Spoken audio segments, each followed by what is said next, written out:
আজকে ধাঁধা শুরু করি। ইঁদুর, বিড়াল, হাতি কে সবচেয়ে বেশি ঘুমায়? কোন বাথরুমে জানলা দরজা কিছুই থাকে না? শুধু আসে কিন্তু যায় না।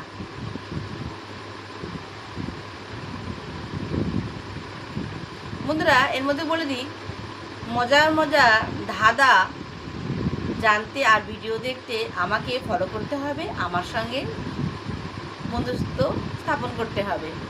এখানে হবে সবচেয়ে বেশি ঘুমায় বিড়াল 18 ঘন্টা। আর আগামী শুধু আসে আর যায় না, আগামীকাল। মাশরুম যেটা খায়, মাশরুম, এই রুমের মধ্যে কোনো দরজা জানলা কিছুই থাকে না। এই ছিল কয়েকটি ধাঁধা। যদি ভালো লাগে লাইক শেয়ার কমেন্ট করবেন, পাশে থাকবেন। আমিও আপনাদের পাশে থাকবো। ভালো থাকবেন, সুস্থ থাকবেন। টাটা।